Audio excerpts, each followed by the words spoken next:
Al principio se hablaba mucho de todas las opciones que están sobre la mesa, pero ese discurso, a pesar de que el presidente Trump todavía lo ha comentado, otros voces han ido como poniéndole más agua al asunto, diciendo que primero hay 1000 maneras de presionar al régimen de Maduro, etcétera. ¿Se le ha bajado un poco el volumen al discurso de Estados Unidos? ¿Lo ves así o no?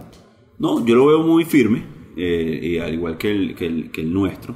Lo que hay hoy en Venezuela es una legítima desesperación. Hay sectores en Estados Unidos, por ejemplo, que tienen 9 días sin luz eléctrica. Lo que hay en Venezuela es una legítima desesperación por recuperar la normalidad, por poder comer, por poder bañarse, por poder hacer la vida normal de nuevo. Entonces, ahí viene querer utilizar, por supuesto, cualquier alternativa para detener el sufrimiento que estamos hoy padeciendo. Entonces, eso contrasta con una estrategia que hemos marcado, que tenemos que acelerar los tiempos. Bueno, nosotros queremos hacer todo para acelerar los tiempos, pero eso va a depender, por supuesto, de avanzar en la movilización, en la organización ciudadana. Ya sabemos cómo va a responder con paramilitares armados. También debe saberlo el mundo, es muy grave la respuesta que le ha dado un régimen a exigencias legítimas del pueblo de Venezuela. Así que podemos ir más allá. Bueno, yo estoy seguro que la comunidad internacional nos va a respaldar y que todas las opciones están sobre la mesa y depende, por supuesto, también de quien las pueda ejercer. Ha dicho que puede invocar el 187 numeral 11, que es como este coco que han estado sacando varios, pero cuando corresponda. ¿Qué hace falta para que corresponda convocar o apelar a un artículo como ese, la activación de un artículo como ese? Mira, eso tiene muchas implicaciones, ¿no? Además, eso no se invoca, eso se autoriza. Que hay una leve diferencia, pero sustancial. Entonces, y para autorizar algo tiene que estar muy preciso. Es decir, quiénes son, cuántos son, de dónde vienen, por decir algunos de los elementos. Y sin precisiones no se pudiera autorizar ningún tipo de hecho. Estamos rechazando, incursiones como la de los rusos, incursiones como la de los cubanos. Entonces no puede ser genérico, ¿no? Entonces tiene que ser algo muy específico de autorización para proteger al pueblo de Venezuela en definitiva, ¿no? Que está siendo amenazado por paramilitares, por decir algún elemento específico. Entonces, de nuevo, hay que construir específicamente y, por supuesto, depende de quién tiene la capacidad para prestar ese apoyo. Entonces, y hay muchos de los países que han dicho, mira, no es el momento, incluso de los aliados, es prematuro, han dicho recientemente. Entonces, eso se construye. Entonces, cuando decimos es cuando sea posible, es cuando sea posible. Ya hay quienes hablan de percepción de parálisis, ¿no? En la idea de que, bueno, Guaidó no tiene, o la oposición en general, no tiene la manera o la fuerza para desplazar a Maduro del poder, pero tampoco el poder, digamos, Maduro, Miraflores, tampoco tiene el poder para acallar a la oposición, a Guaidó, a la Asamblea Nacional. Entonces hay una liga estirada que no camina ni para un lado ni para el otro. Lo primero es preguntarle si usted siente que eso es así.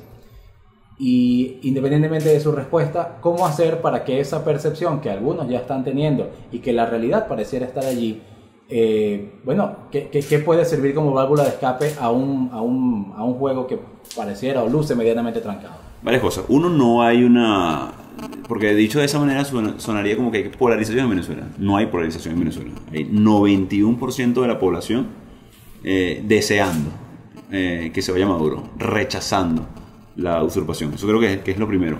Se hace ver fuerte Nicolás Maduro porque utiliza paramilitares armados.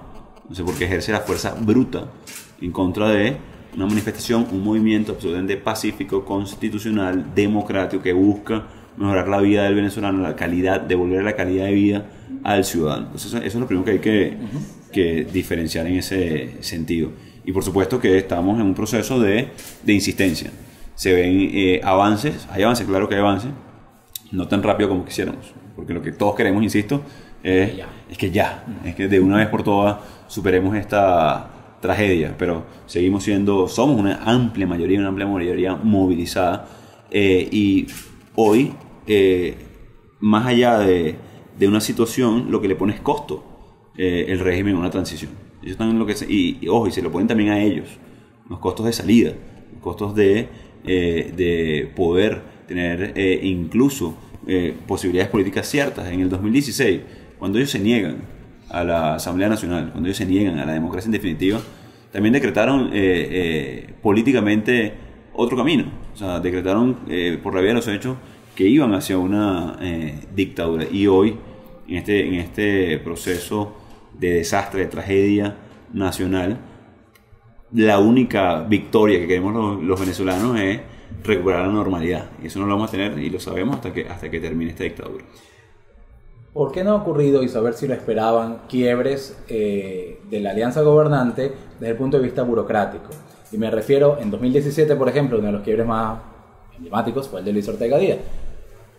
Persona de una institución, cabeza de una institución, identificada además con el chavismo hasta ese momento, y que parecía apuntar como que había un quiebre de la coalición. Sin embargo, en 2019 ninguna figura así ha pasado, no ha habido un quiebre de algún ministro en funciones o de algún militar en funciones, digamos, activo con su uniforme, con poder dentro de algún cuartel. ¿Por qué no ha ocurrido un quiebre a ese nivel? Mira, el proceso de desinstitucionalización y de desmontaje del Estado de Derecho ha sido brutal, ha sido acelerado. Ahí hay evidentes dudas, y lo que siento que hay yo y que prela en el entorno es miedo. O sea, nosotros hemos enfrentado la maldad, le hemos visto la cara a la dictadura, en cierto modo al odio y el desprecio que le tienen a la democracia, pero creo que la peor cara de la dictadura es la propia, ¿no? Es la que se refleja a sí mismo, porque ellos saben, tienen mucho miedo, o sea, de la persecución, la han ejercido, la han ejecutado. Entonces yo creo que lo que hay es una especie de parálisis de parte del régimen. Fíjate que su lenguaje cambió, ya no hablan de gobierno ni siquiera, hablan de resistir, hablan de estar ahí, la defensa. Están absolutamente, o sea, ahí donde sí hay una parálisis. Nosotros hemos avanzado mucho, insisto, no hasta donde queremos en definitiva, porque está trazado en la ruta: cese de la usurpación, gobierno de transición y elecciones libres. E incluso no podremos cantar victoria o decir lo logramos hasta que no resolvamos los problemas del ciudadano. ¿Tenían idea de que los militares iba a costar tanto que pudiesen sumarse al lado, como ustedes dicen, del respeto a la Constitución? ¿Pensaban que durante tanto tiempo, como ha ocurrido hasta ahora, los cuarteles iban a seguir de alguna manera leales a Maduro? Yo creo que no están leales a Maduro. Yo creo, de nuevo, están buscando opciones y cómo manifestarse. Lo hicieron los sargentos de Cotiza, 160 activos presos y siendo torturados. Además, visibilizan la tortura de manera muy cruel con sus familiares, para que eso se riegue, básicamente, para que sea de conocimiento y genere miedo y temor. También no lo utilizan nada más como castigo ejemplarizante, sino como propaganda la tortura. Una cosa muy, muy delicada, muy sádica, insisto. O sea, utilizan la tortura como propaganda para generar terror e infundir miedo en su gente, para evitar lo que tú manifiestas, que es un rechazo absoluto que existe. O sea, no hay que ser... que tenemos que construir las vías, la canalización, para que se materialice. La ley de amnistía parece insuficiente, no ha sido hasta ahora la clave para que se abra un... Exactamente, no ha sido suficiente, hay que insistir. No solamente es amnistía, sino también garantía. ¿Cuál va a ser el esquema de transición? Son muchas las opciones, pero lo primero que hay es que vencer el miedo, y es la parte que parece paradójicamente complicada. La literatura de transiciones políticas dice que muchas veces, el 70% de los casos, pasa por negociaciones, por supuesto, y que la mayoría de esos casos, por no decir todos, pasa por conversaciones privadas. En este momento hay conversaciones privadas con sectores del gobierno, de esa alianza gobernante, que puedan quebrarse, o por lo menos hay disposición a tenerlas, quizá no con Maduro, pero con alguien de los que vemos en esa foto, que pudieran servir para ir horadando esa imagen. Bueno, como tú lo sabes, Víctor, hemos estado hablando de esto desde el principio de año. O sea, estamos dispuestos a hablar con absolutamente todos los funcionarios civiles y militares que estén dispuestos a transitar una ruta hacia la transición, hacia elecciones libres. De nuevo, lo que hemos percibido del entorno es que lo que prela, no nosotros, porque estamos evidentemente arriesgando hasta la vida, es el miedo del otro lado. ¿Pero ha habido algún tipo de conversación con algunos factores? Estamos insistiendo desde el principio, como lo dije en todo momento, con todos los funcionarios que quieran, y como deben ser privadas, como lo dice la literatura. Bueno, pero puede ser sí o no, sin decir con quién. No, hemos tratado de avanzar lo más posible, pero no hay ningún tipo de negociación, eso sí no lo hay.